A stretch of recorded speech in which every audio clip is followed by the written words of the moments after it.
So I hope you can see my screen. If you can, please type Y. Okay. So this is the last part. These three lectures are left.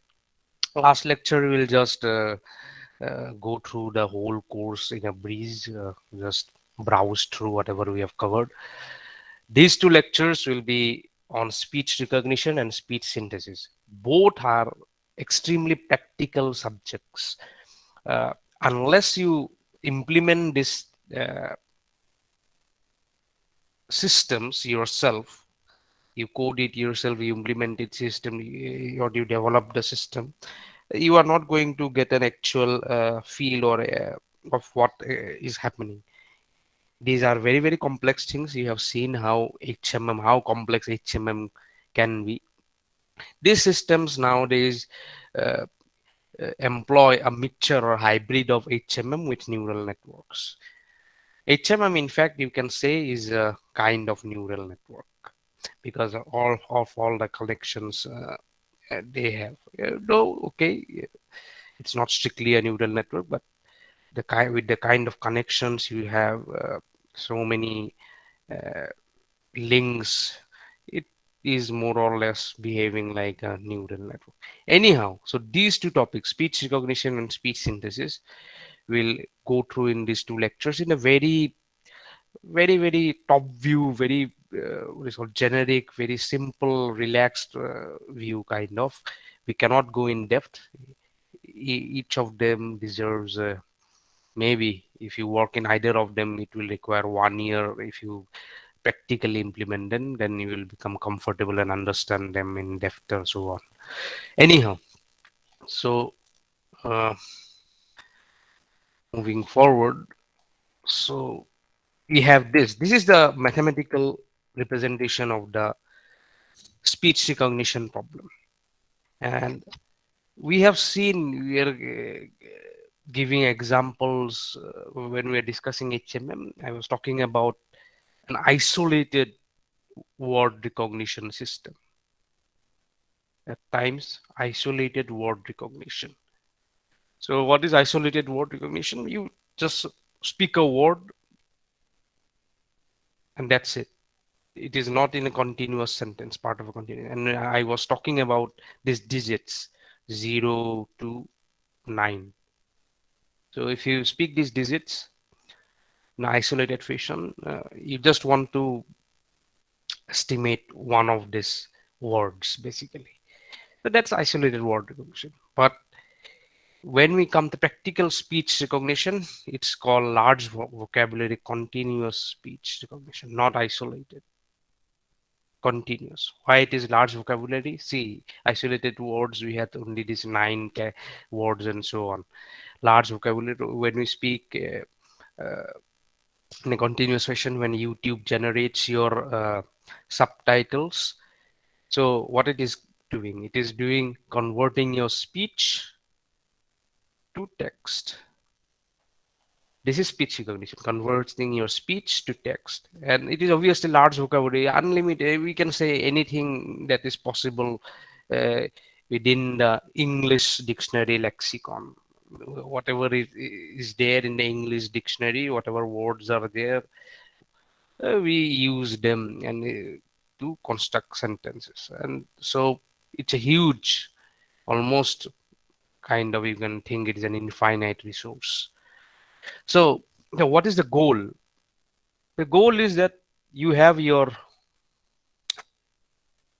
suppose given a just a speech sentence, just take a simple speech sentence, and you have for that speech sentence, you have taken out the MFCCs. These are your observation sequence. You have a speech sentence, speech utterance, I should say, speech utterance, and from that you have taken MFCCs. This is what is your observation sequence. Why? And from that, so the machine has this, and from that you have to find the word sequence. What was the sentence? You have to find this word. sequence or the sentence. And obviously within the word we have letters. So this word sequence you have to find. So you have to maximize this probability. What is the probability of a particular sequence of words given your observation sequence Y? And you maximize this with respect to W. You find out that value of W, that sequence of words, which maximizes this conditional probability. Now, in terms of Bayes theorem, again, we have discussed this so many times. This is what it is. Uh,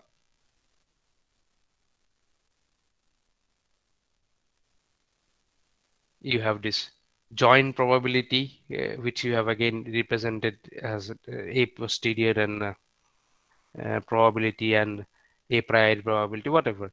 So you have this joint probability. This is nothing but P of W comma Y, and you have this probability of the sequence.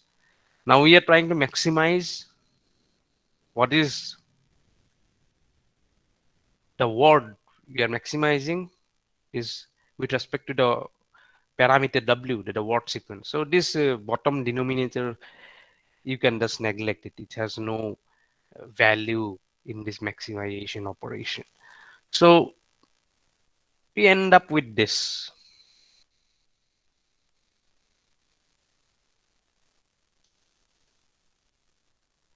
So this is a word sequence. If you maximize the probability of the observation given the word and the probability of the word, this is also called a posteriori.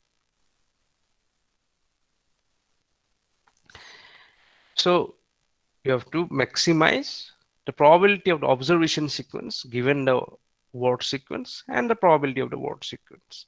So this part is called the acoustic model,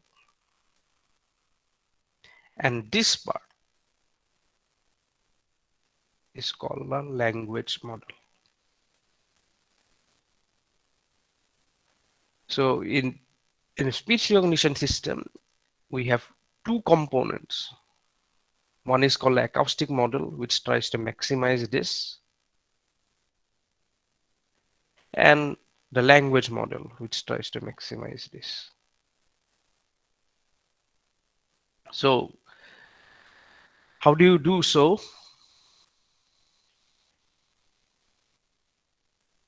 So if you look at the English, we have talked about this, is English alphabets, and we have talked about the phonemes, how many phonemes are there. So if you try to model all different words possible in English, there are like hundreds of thousands. So you have to build a model for each word. And the pronunciation of every word in a continuous sentence, it actually is affected by the word before it and the word after it. So you have to take those context also. And that becomes a huge computation. On the other hand, if you go back to the phonemes, there are only around 40 or maximum around 40 to 50 some phonemes are there. And obviously, those are affected by the phoneme before it, particular phoneme before it, and particular phoneme after it. Any word in English you can represent in terms of phonemes. This hence they are called. This is called subword unit. Sub means smaller, means lesser than. So these phonemes, there are other possible subword units also, but this is what we use today. These phonemes we take as the building blocks of every word. So we need this uh, knowledge and input from linguistics, which breaks down any given word into, you see, different phonemes. Each of this whatever you are seeing here, it represents a particular sound. We have spoken about this IPA chart, and in the first few lectures we discussed about articulatory phonetics and so on. This is based on that. Each word you can break it up into particular phonemes. The beauty is that because there are much lesser phonemes than words, even if you have never, even if the model, even if you put a word, even if you speak a word which the machine has never seen, but during testing I'm saying, but because these individual phonemes they have seen in different contexts, they will still be able to figure out what is the text. And this is possible because there are far lesser amount of phonemes compared to other subword units. So what is going to happen then? How is this process going to go? So I am now talking about particularly acoustic model. Language model we'll see after this. So acoustic modeling we are talking about. So every word, this is a particular word. This is for a particular word. Remember that hence it is called word model. This is belongs to a particular phoneme. Let's say whatever was there previously. Let's say this one. Okay, or let's take this AXB AHV.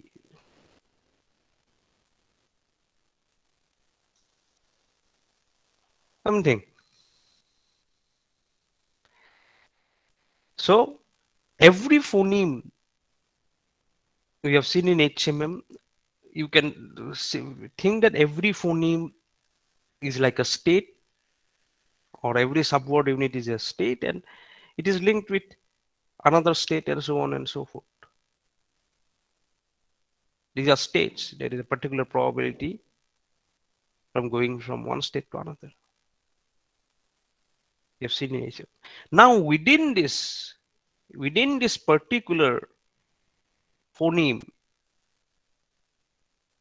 there is again an HMM going on.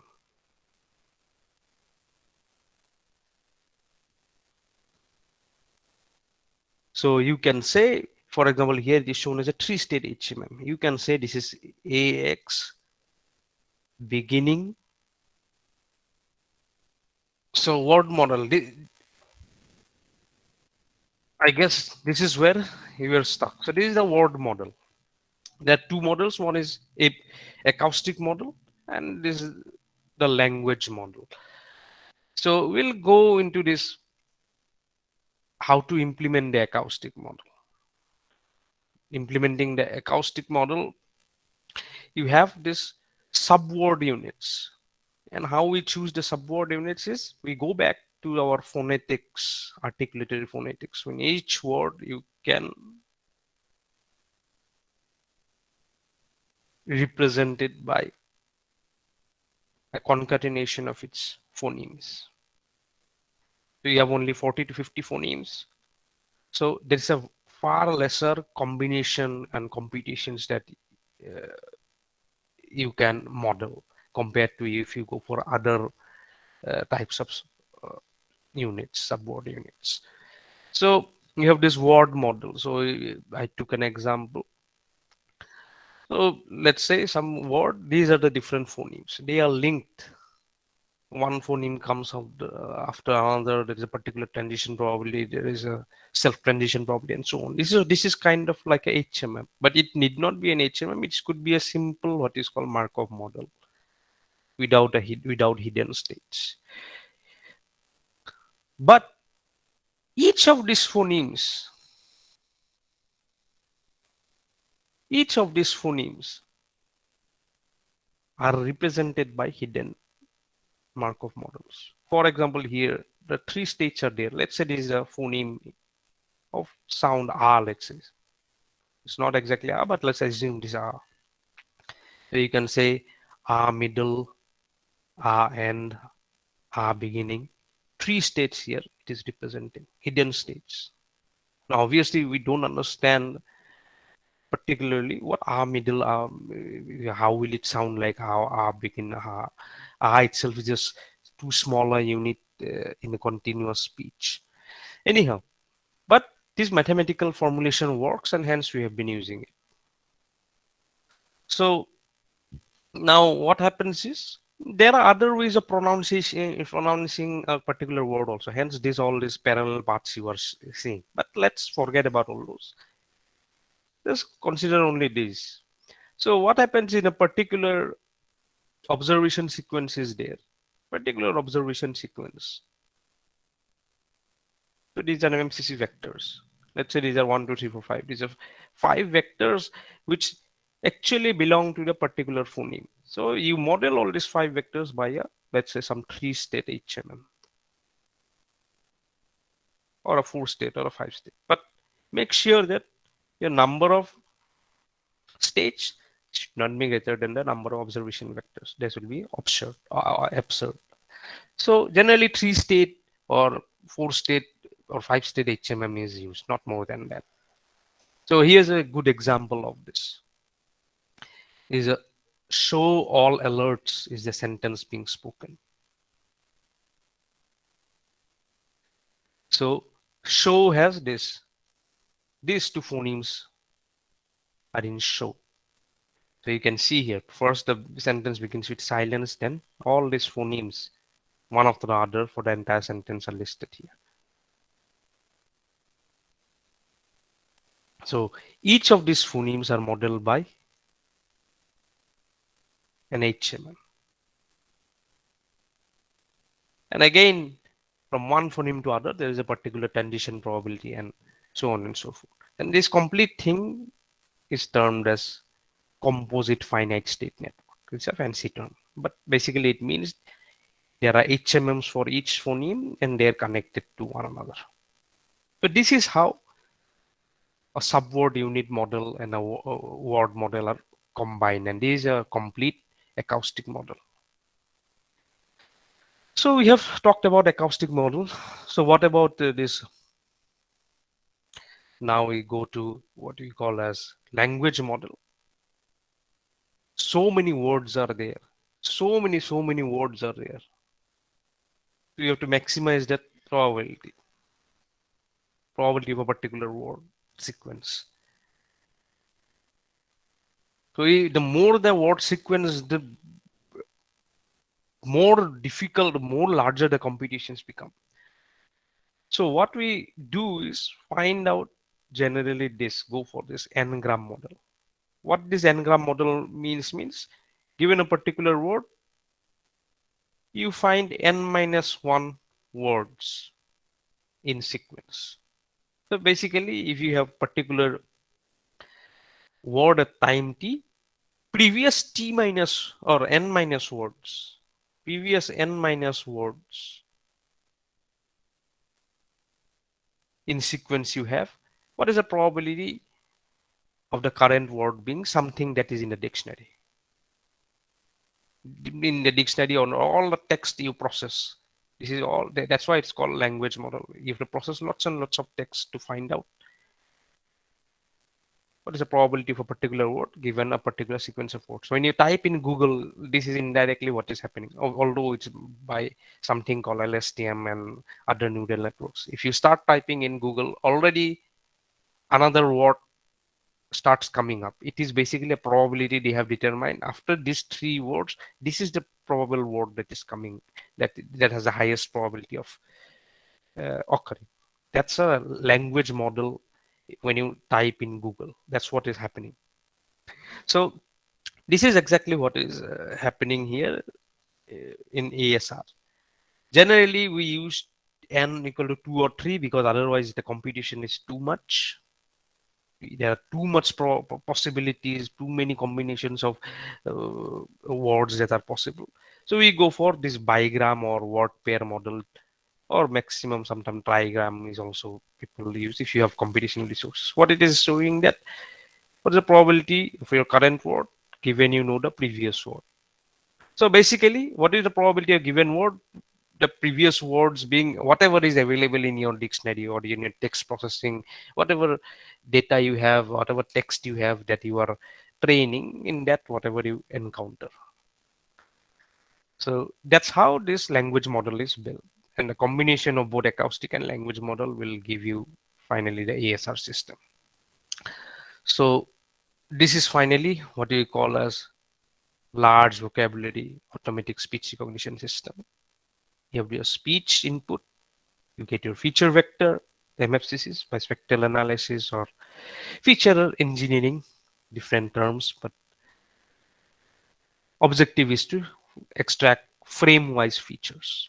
Then you have this word building model or word composition model.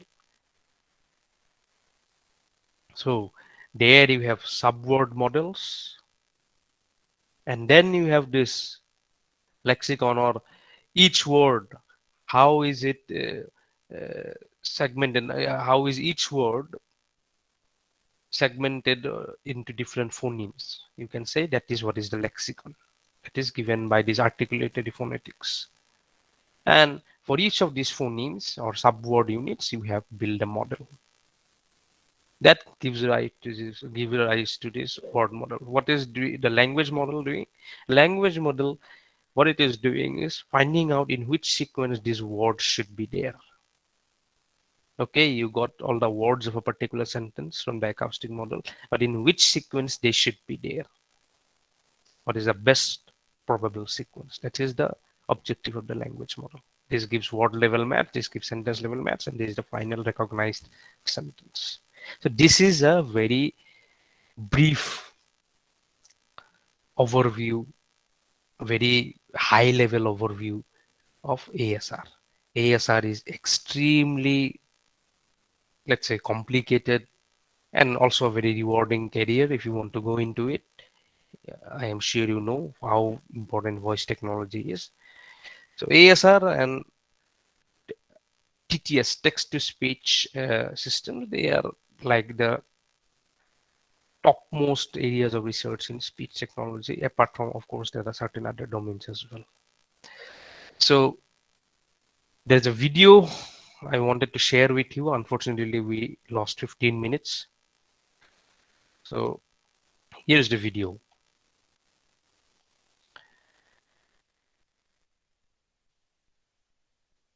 There's a video I'm sharing with you. Please watch it. It is from Microsoft Research India. It is around 1 hour video. You will understand it. It is very simply the presenter. She has presented for a very general audience. It gives a very good overview of ASR and what things are going on. You should really enjoy it. And so that's it. Uh, Nothing more. Tomorrow we'll discuss this text-to-speech system, and then very briefly we'll discuss. That is also a very very complicated topic, and then we'll wrap up the class on I think Thursday. That's it. So